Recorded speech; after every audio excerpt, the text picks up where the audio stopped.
thought I was building our future. I thought the land was in both our names. I thought she loved me. But when I asked to see the deed, her face changed, and I knew. Right then, I knew. I'm standing on the second floor of what was supposed to be my dream house, and there's no roof yet, just wooden beams crisscrossing above me and blue sky stretching on forever. I can see palm trees swaying in the distance, their leaves catching the afternoon light, and beyond them, just barely visible, the ocean. The wind is warm against my skin.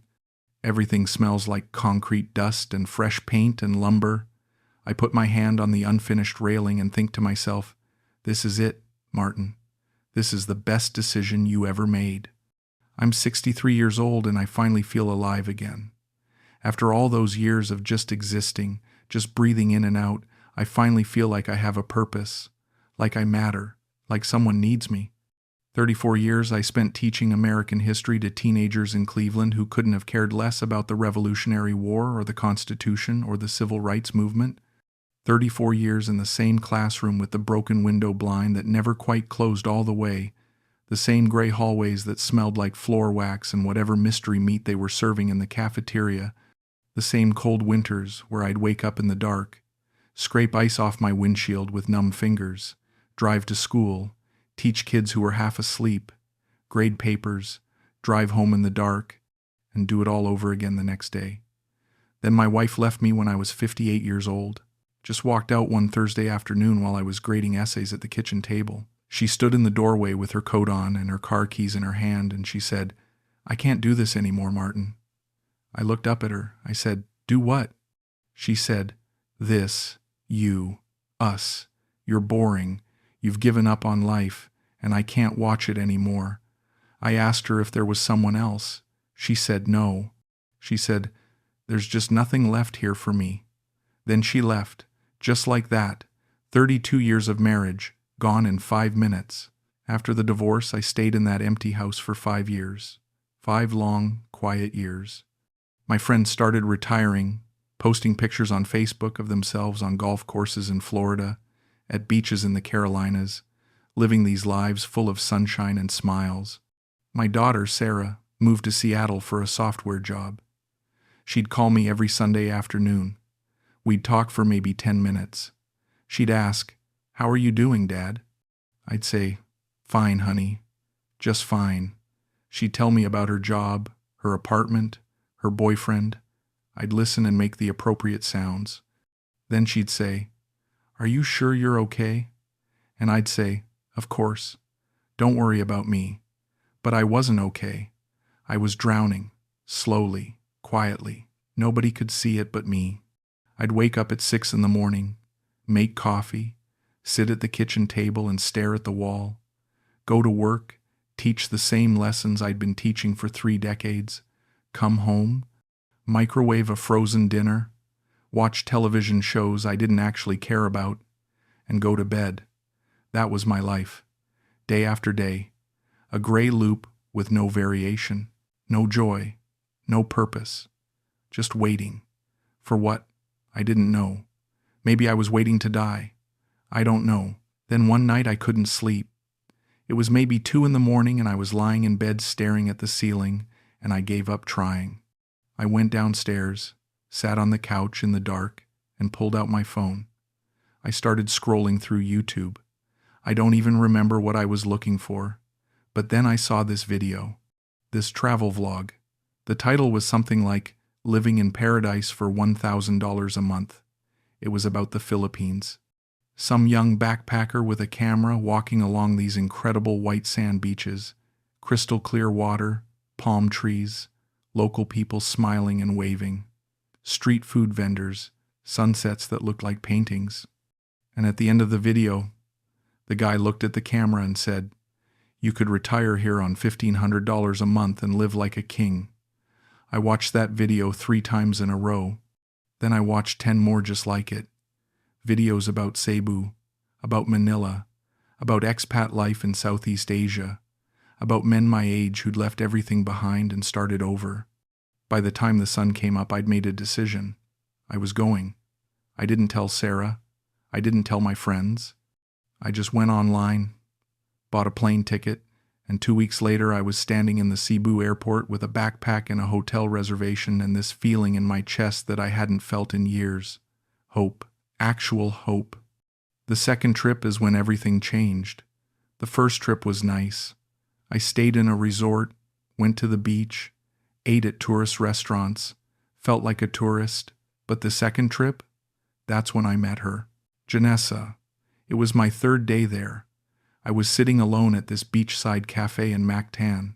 Small place, plastic chairs, wooden tables, locals and a few foreigners scattered around.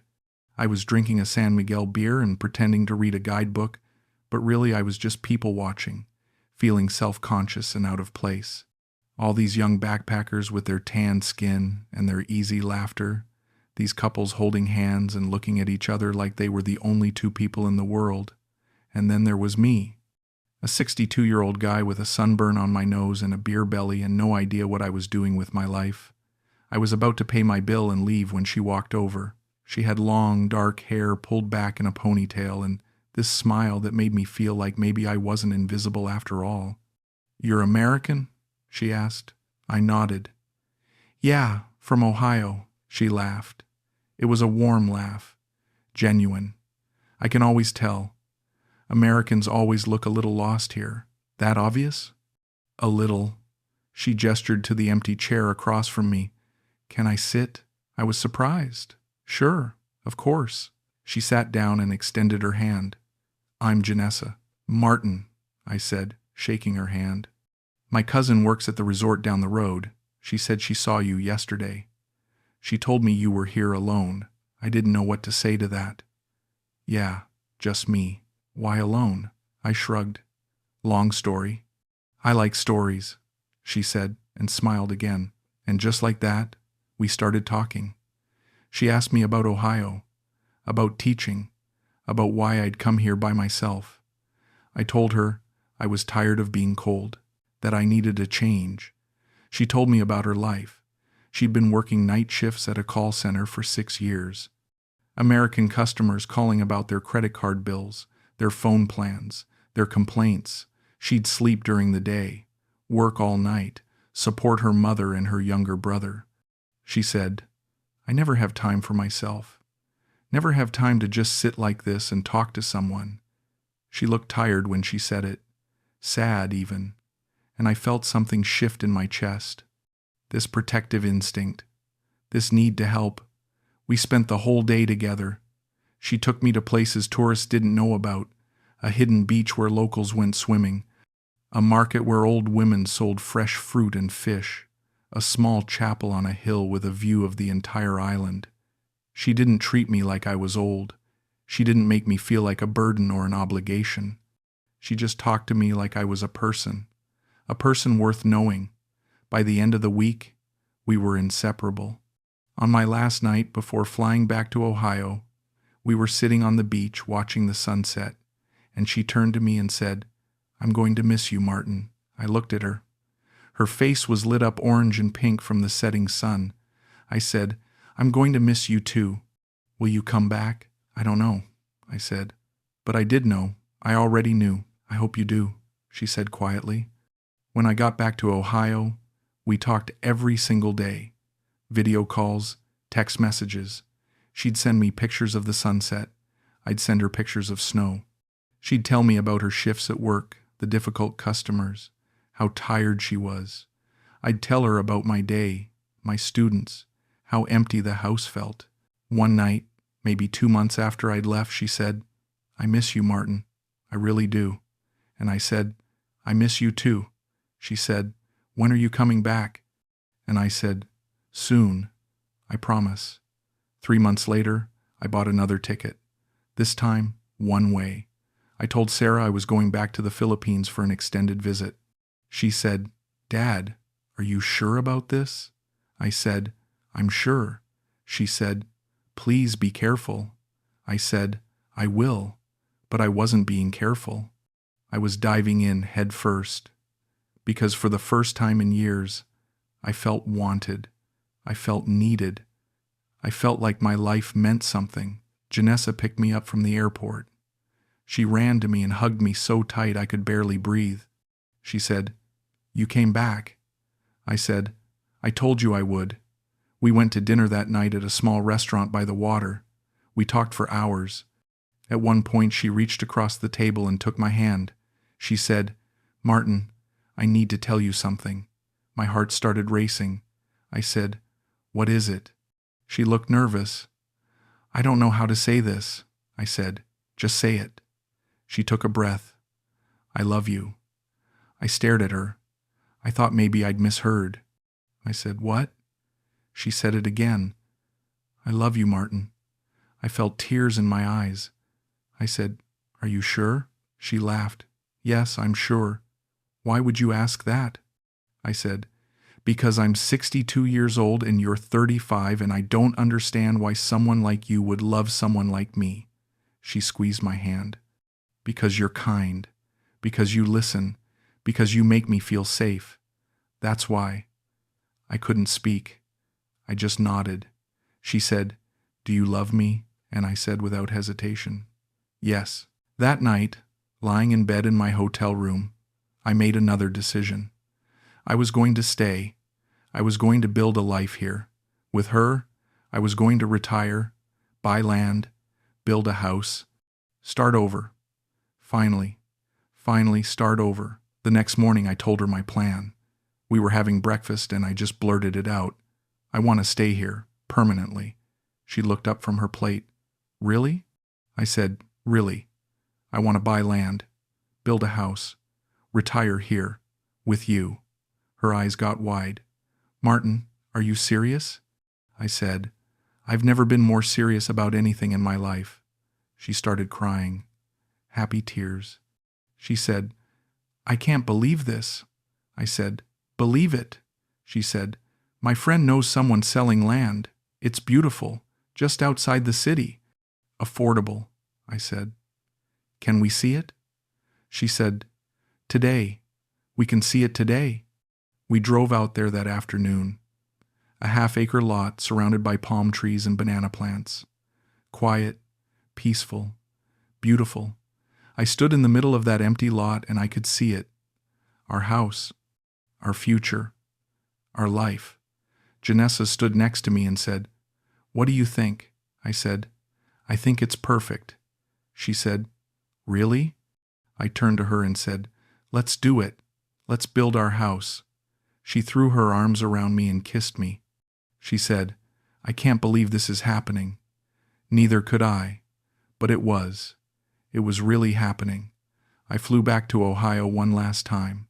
I cashed out my pension, sold the house, put everything I owned in storage. Sarah begged me not to do it. She said, "Dad, you barely know this woman. Please don't do this." I said, "I know what I'm doing." She said, "Do you?" "Because this sounds crazy." I said, "Maybe it is crazy, but I'd rather be crazy and happy than sane and miserable." She didn't have an answer for that.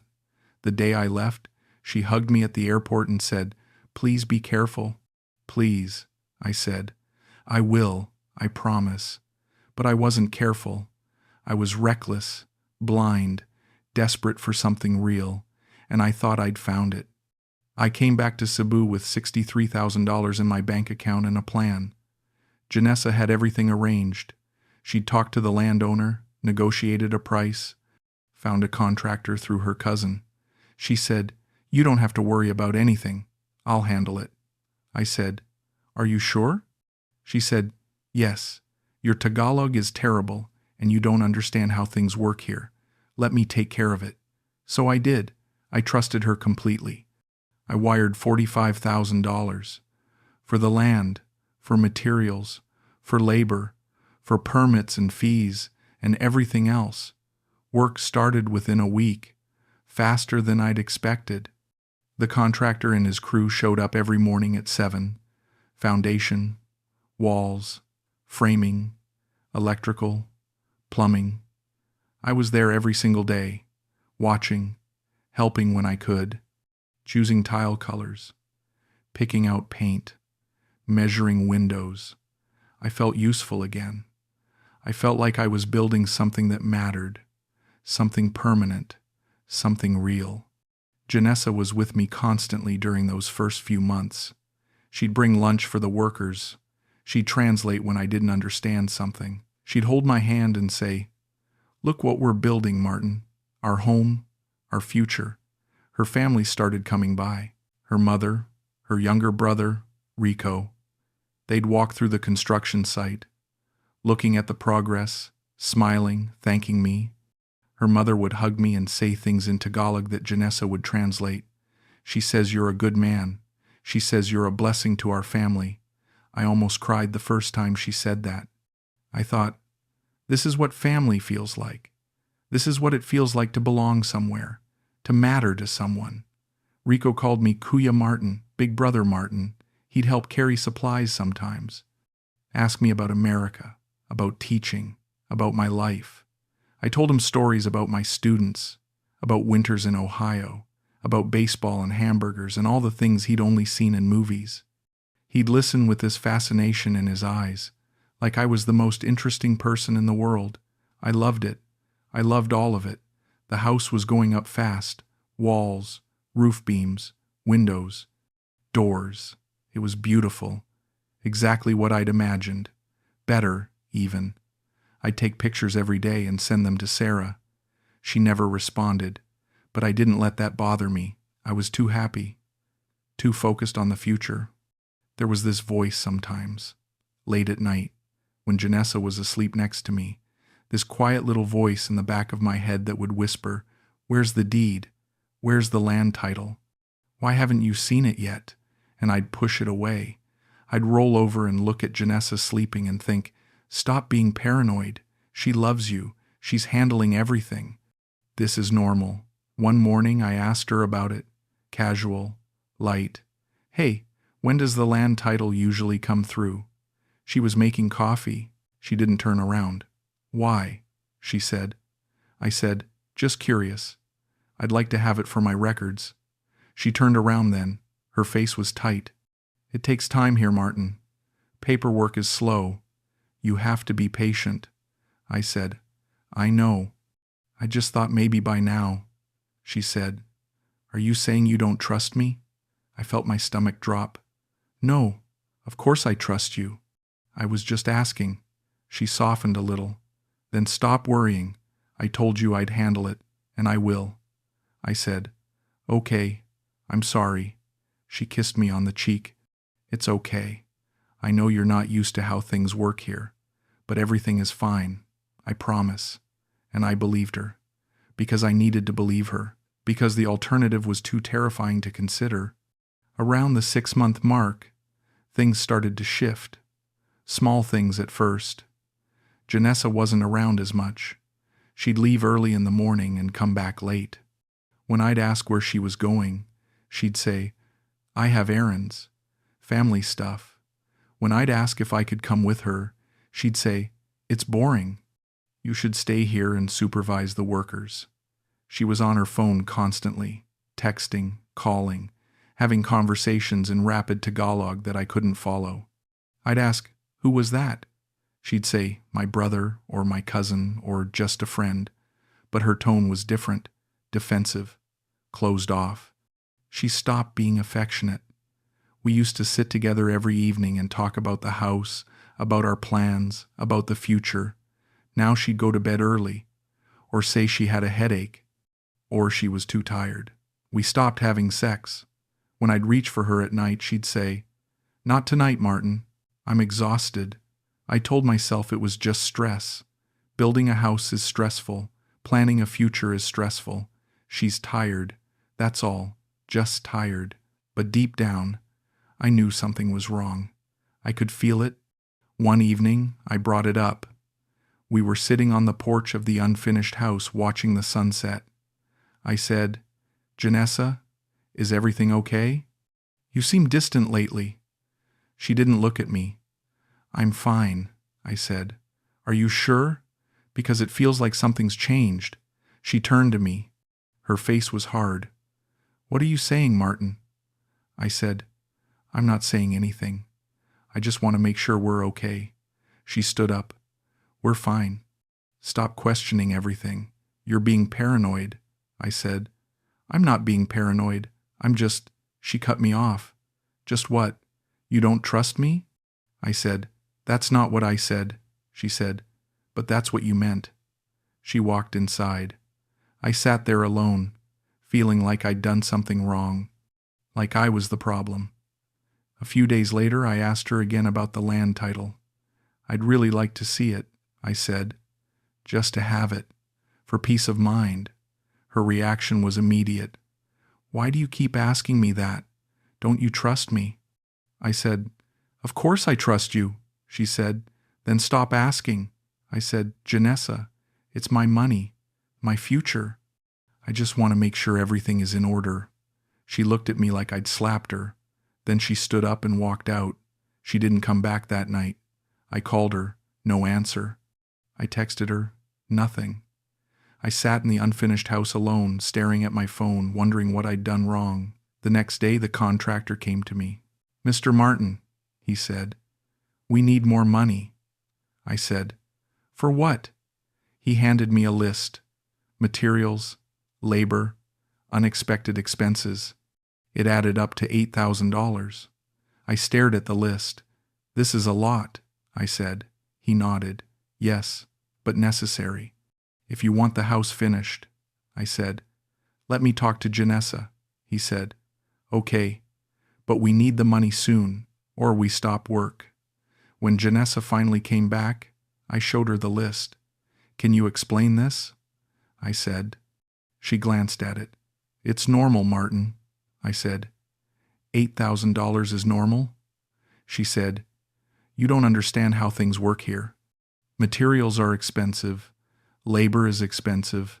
This is how construction works in the Philippines." I said, "But we already paid for materials. We already paid for labor." She got defensive. "Do you want the house finished or not?" I said. "Of course I do," she said. "Then stop questioning every single expense." "You act like I'm trying to cheat you," I said. "I don't think that." But I did. I was starting to think exactly that. She said, "Then pay the contractor. Let him finish the house and stop making this difficult." I paid, because I didn't know what else to do. Because I was afraid if I didn't, everything would fall apart. But the doubt was there now, growing, like a tumor I couldn't remove. A week later, I saw Rico riding through town on a brand new motorcycle. Bright red, shiny, expensive looking. I was shocked. Janessa had told me Rico was struggling, that the family was barely getting by, that they needed my help. So where did he get the money for a motorcycle? I asked Janessa that night. "I saw Rico on a new bike today," I said. She was scrolling through her phone. She didn't look up. "Yeah, the family helped him buy it." I said, "The family? I thought the family didn't have money." She looked up then. Her eyes were cold. "We pooled money together. He needed it for work." I said, "What kind of work requires a motorcycle like that?" She said, "Why are you interrogating me?" I said, "I'm not interrogating you. I'm just asking." She said, "It sounds like you're accusing me of something." I said, "I'm not accusing you of anything, but I was. Of course I was." She said, "My family is not your concern, Martin. What we do with our money is our business." But it wasn't their money. It was my money. I knew it. She knew it. But neither of us said it out loud. 3 days later, Janessa came to me with tears in her eyes. "Martin, I need to ask you something," she said. I said, "What's wrong?" She said, "It's my mother. She's sick. She needs to see a doctor. It's expensive." I felt my chest tighten. "How expensive?" She said, $3,000. $3,000. I hesitated. Just for a second, she saw it. "Please," she said. "She's my mother. I don't know what else to do." I looked at her crying face. I thought about her mother, the woman who'd hugged me and called me a blessing. I couldn't say no. I said, "Okay, I'll transfer the money." She threw her arms around me. "Thank you. Thank you so much. You're saving her life." I transferred the money that same day. She kissed me and said, "I don't deserve you." And I thought, Maybe you don't, but I didn't say it.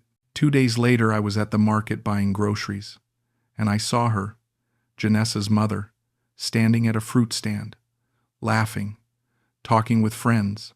She looked healthy, vibrant, happy. She was carrying shopping bags, expensive-looking bags. I stood there staring. My mind was racing. Jenessa said her mother was sick, dying even, but she looked fine, better than fine. I didn't say anything. I didn't approach her. I just left. When I got back to the house, I said to Janessa, "I saw your mother today." She looked up from her phone. "Where?" I said, "At the market." She looked good. Janessa's face changed. Just for a second. Then she recovered. "Of course she looks good." "The doctor gave her medicine," I said. "She was carrying a lot of shopping bags." Janessa stood up. "Are you spying on my family now?" I said, "I'm not spying. I just happened to see her." She said, "Why do you care what she buys? Why is that any of your business?" I said, "I gave you $3,000 because you said she was dying." She started crying. "You don't trust me. You've never trusted me. You think I'm lying. You think my family is using you." I said, "I didn't say that." She said, "You didn't have to." She looked at me with so much anger. "Maybe you should just go back to America. Maybe that's what you really want." My heart stopped. I said, "No, that's not what I want. I want to be here. With you." She wiped her eyes. "Then stop accusing me. Stop questioning everything I do. Stop treating me like a criminal." I said, "I'm sorry. I'm so sorry. I didn't mean it like that." But I did. I absolutely did. And we both knew it. That night I couldn't sleep. I sat in the unfinished house with my laptop open, going through my bank statements. Line by line, transfer by transfer. I added everything up. The land, the construction, the contractor, the materials, Rico's education fund, her mother's medical bills, the appliances, the furniture, the gifts, the trips, the dinners, the emergencies, everything. $71,000. I'd spent $71,000 in 14 months, my entire pension, my entire savings, the money from selling my house, all of it, gone. I stared at the number on the screen. $71,000. I felt sick. I felt stupid. I felt like the biggest fool in the world. I looked around the unfinished house. The walls I'd chosen, the tiles I'd picked, the windows I'd measured, none of it was mine. I didn't have a deed. I didn't have a title. I had nothing. Nothing but an empty bank account and a broken heart. I closed my laptop. I sat in the dark, and I cried. The house was almost finished. Walls, roof, windows, doors. It was beautiful, exactly what I dreamed of, but I couldn't enjoy it. I couldn't stop thinking about the land title, about the deed, about the fact that I'd never seen any legal documents with my name on them. One evening I decided I had to know. I had to see it. I waited until Janessa came home. She walked in and went straight to the kitchen. I followed her.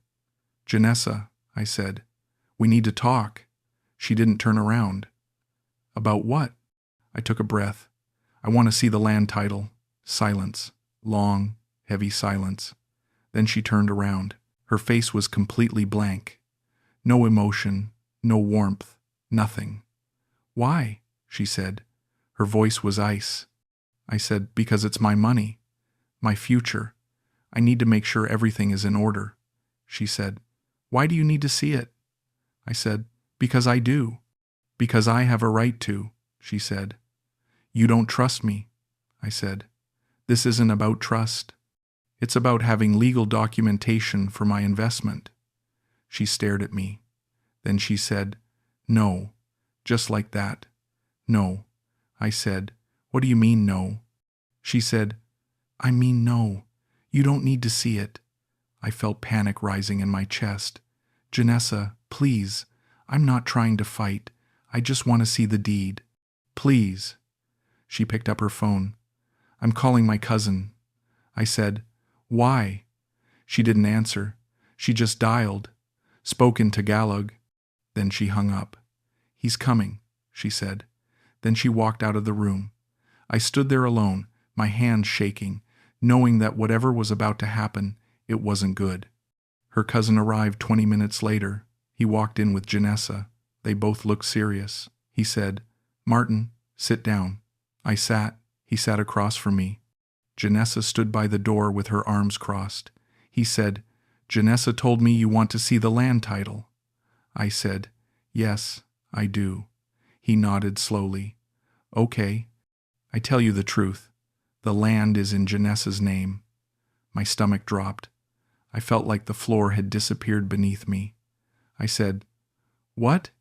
He said it again, slower, like he was talking to a child. "The land is in Janessa's name, not yours," I said. "Why?" He said, "Because foreigners cannot own land in the Philippines. This is the law, so the land must be in a Filipino citizen's name, Janessa's name. But you live here. You use the land. It's the same thing." I looked at Janessa. She wouldn't meet my eyes. I said, "Janessa, is this true?" She nodded, still wouldn't look at me. I said, "Why didn't you tell me?" She said quietly, "I did tell you. You just didn't understand." I said, "No, you didn't. You never told me the land would be in your name only." Her cousin said, "This is normal, Martin. Many foreigners do this. They trust their Filipino partner. You trust Janessa. She trusts you. No problem, but it was a problem.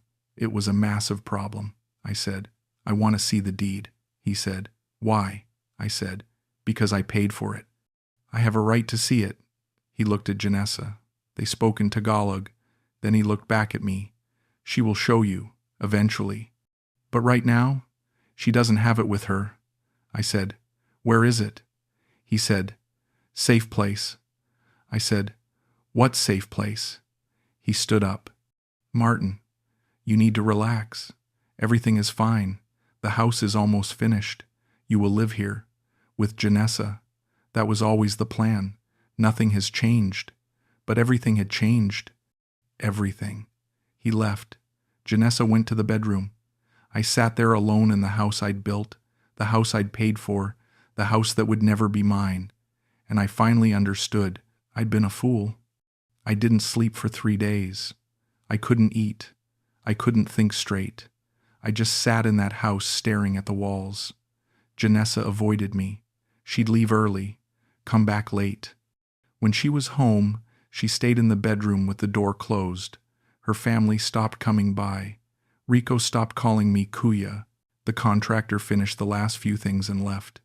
And then it was just me, alone in a beautiful house that wasn't mine. I went through my bank statements again. $73,000. That's what the final number was. $73,000. Everything I had, everything I'd worked for, gone. I thought about calling Sarah, admitting I'd been wrong, admitting she'd been right. But I couldn't. Not yet. I was too ashamed. I thought about my colleagues back in Cleveland. They'd probably heard by now. Martin Hayes, that idiot teacher, got scammed by some girl in the Philippines. They'd laugh. They'd shake their heads. They'd say, "What did he expect?" I felt humiliated, foolish, worthless. I'd given up my pension, my home, my stability, my pride, my dignity. For what? For a woman who never loved me? For a house I'd never own? For a future that was never real? One evening, Janessa came home. I was sitting on the couch. She walked past me without saying anything. I said, "Janessa, we need to talk." She stopped, didn't turn around. "About what?" I said. "About us. About everything." She turned around then. Her face was tired, resigned. She said, "What do you want to say?" I looked at her. This woman I thought I'd loved. This woman I thought loved me. I said, "Did you ever love me?" Silence. She looked at me for a long time. Then she said, "You were kind." I felt something break inside me.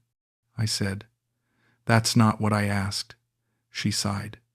"Martin, I needed to survive. I said, so that's a no. You didn't love me. She didn't deny it. She just said, I liked you. I did, but not the way you wanted me to. I could barely breathe. I said, the house. It was always for your family, wasn't it? She nodded. Yes, I said. You never planned to spend your life with me. She said, no. Just like that, no. One word, one syllable, and my entire world collapsed. I said, why didn't you just tell me the truth from the beginning? She said, because you wouldn't have helped me if I did. And she was right. Of course she was right. I said, so you lied. She said, I survived.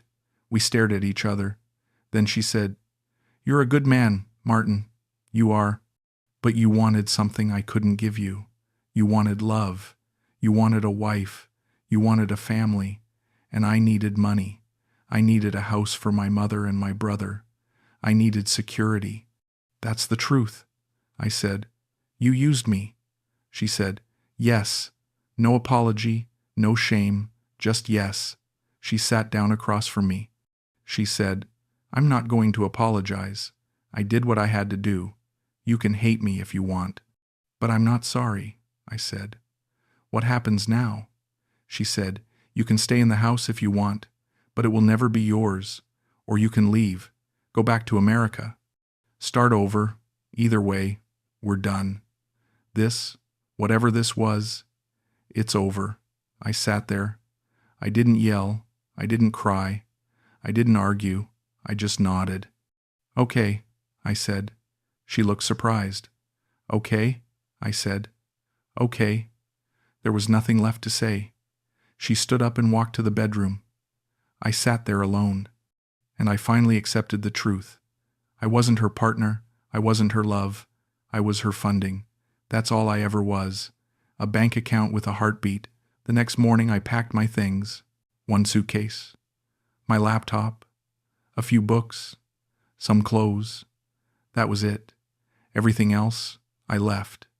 The furniture. The appliances. The dishes. The bed. The kitchen table we'd picked out together. All of it. I walked through the house one last time. The bedroom where I'd imagined waking up every morning next to someone who loved me. The living room where I'd pictured us growing old together, laughing, talking, living. The porch where I'd dreamed of drinking coffee and watching the sunrise. It was all so beautiful, so perfect, and none of it was mine. I thought about everything I'd lost.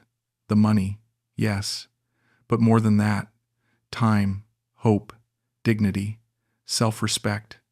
I thought I'd found my second chance, my new life, my purpose, but I was wrong. I was so wrong. I wanted to be needed so badly that I ignored every warning sign, every red flag, every moment of doubt. I told myself it was real because I needed it to be real, because the alternative, being alone, was too terrifying to face. But now I had to face it. I had to face the fact that I'd been used, that I'd let myself be used, that I'd been so desperate for love, for connection, for meaning, that I'd given everything to someone who saw me as nothing more than a paycheck. I put the house keys on the kitchen table. Janessa wasn't there. I don't know where she was. I didn't ask. I didn't care anymore. I walked out the front door. I didn't lock it. It wasn't my house to lock. A taxi was waiting outside. The driver said, "Where to?" I said, "Airport." He said, "You leaving for good?" I said, "Yes." He nodded and started driving. I looked out the window at the streets I'd come to know over the past year, the markets, the beaches, the small restaurants, the people. I'd thought this place would save me. I'd thought it would give me purpose, but it didn't. It just showed me how desperate I'd become, how lonely, how willing I was to believe a lie if it meant not being alone. We pulled up to the airport. I paid the driver. He said, "Safe travels, sir." I said, "Thank you." I walked inside. I checked in. I went through security. I sat at the gate waiting for my flight, and I thought about what I was going back to. An empty apartment, no savings, no pension, no plan. But I couldn't stay here. I couldn't stay in a place where every street reminded me of my mistake. Every sunset reminded me of her lies. Every smile reminded me of how blind I'd been. So I left. I got on that plane, and I didn't look back. I'm back in Ohio now. I've been here for 3 months. I'm living in a small rental apartment on the west side of Cleveland. 1 bedroom, 1 bathroom, a kitchen with old appliances. It's cold, it's gray, it's everything I tried to escape, but it's all I can afford now. My savings are gone, my pension is gone, the money from selling my house, gone.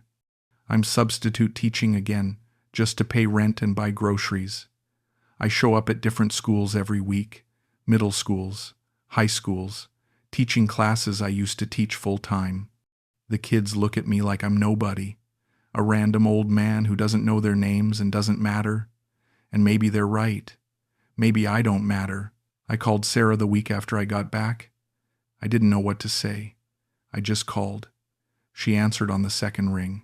"Dad," she said. I said, "Hi, honey." She said, "Are you okay? Where are you?" I said, "I'm back. I'm in Cleveland." She was quiet for a moment. Then she said, "What happened?" I said, "You were right. About everything." "I'm sorry." She said, "Dad, I'm coming to see you." I said, "You don't have to." She said, "I'm coming." She flew out that weekend. She didn't say "I told you so." She didn't lecture me. She just hugged me. We sat on my couch in that tiny apartment and she said, "Tell me what happened." So I did. I told her everything. The house, the land, the money, Janessa, the lies, all of it. When I finished, she was quiet. Then she said, "Dad, you're not the first person to fall for someone who didn't feel the same way. And you won't be the last." I said, "I feel so stupid." She said, "You're not stupid. You were lonely, and that's not a crime." She stayed for 3 days. When she left, she said, "Call me whenever you need to. I mean it. Anytime." I said, "I will. Thank you." She hugged me again. "I love you, Dad," I said. "I love you too." I think about Janessa sometimes. Late at night when I can't sleep, I wonder if she thinks about me. Probably not. I know I wasn't special to her. I was convenient. I was useful. I was a way to build a better life for her family. And I can't even hate her for it. I want to. It would be so much easier if I could just hate her. But I can't. Because I understand. She did what she needed to do to survive. To help her family. To build a future. And I was willing to be used. I was so desperate for love. For connection. For someone to need me. That I ignored every warning sign. That's on me. Not her. Me. I loved her. I really did. Even now, knowing everything I know, I can't say I didn't love her. I loved the way she smiled, the way she laughed, the way she held my hand and made me feel like I mattered. Maybe it was all fake. Maybe none of it was real. But my feelings were real, and I'm not ashamed of that. I loved. I tried. I gave everything I had, and I lost. But at least I tried. At least I felt something again, even if it was all a lie. I've learned some things. Hard things. Painful things I didn't want to learn. I've learned that loneliness makes you desperate. It makes you ignore red flags. It makes you believe things that don't make sense because the alternative, being alone, is too terrifying. I've learned that you can't buy love. You can't pay your way into someone's heart. You can't build a house and expect it to become a home just because you funded it. I've learned that some people are survivors.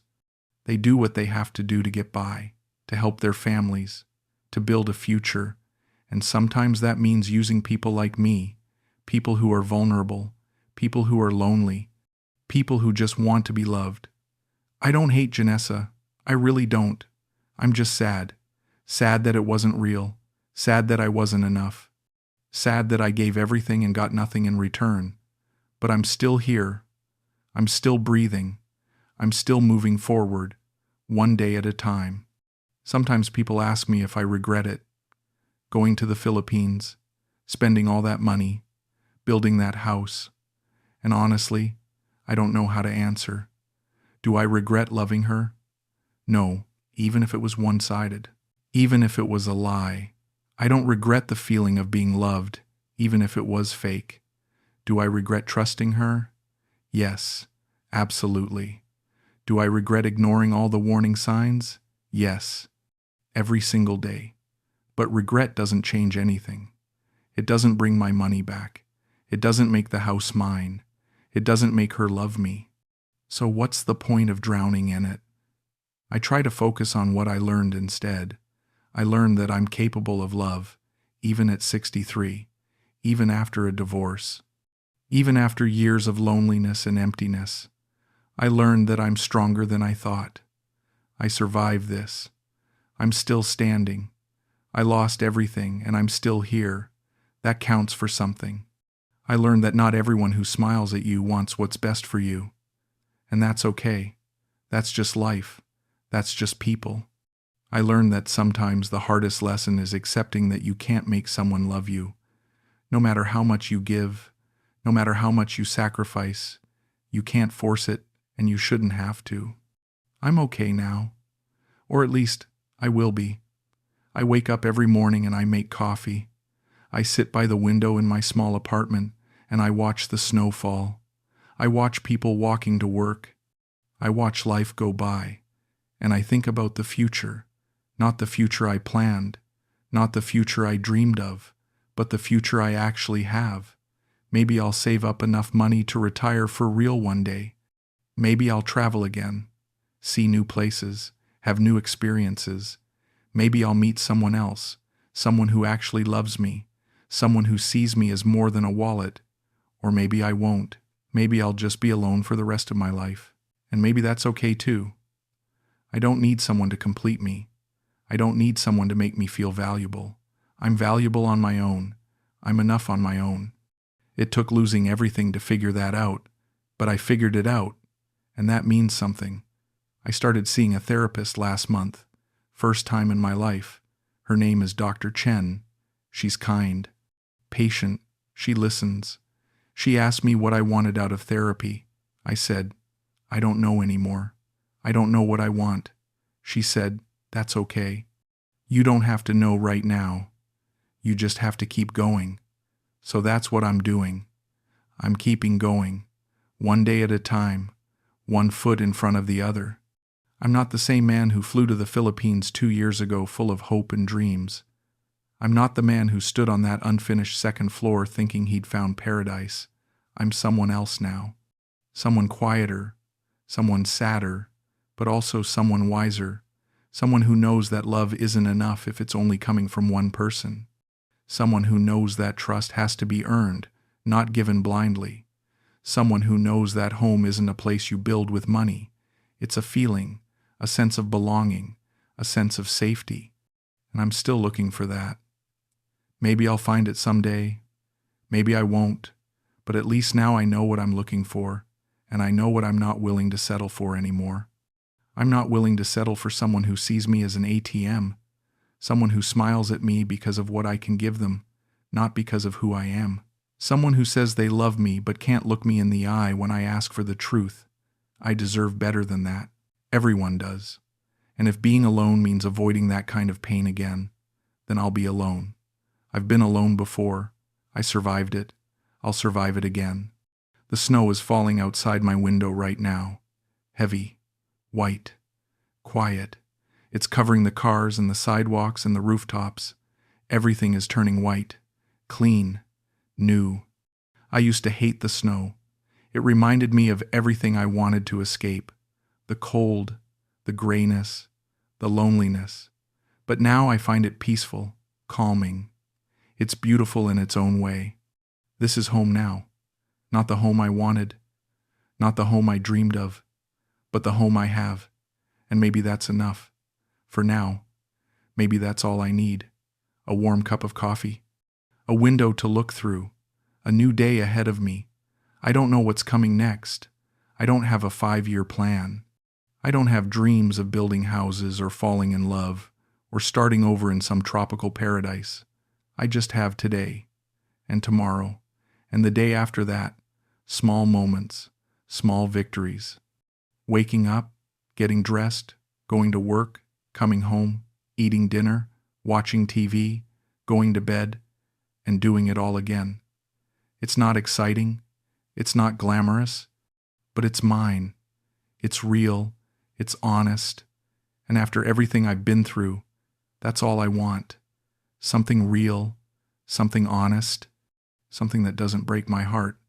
I'm learning to be okay with simple. I'm learning to be okay with ordinary. I'm learning to be okay with being alone. Because being alone is better than being used. Being alone is better than being lied to. Being alone is better than giving everything you have to someone who sees you as nothing more than a means to an end. I loved Janessa. I did. But she didn't love me. And I've accepted that. It hurts. Every single day it hurts. But I've accepted it. And acceptance, I'm learning, is the first step toward healing. So, I'm healing. Slowly, one day at a time, one moment at a time. And maybe, just maybe, that's enough.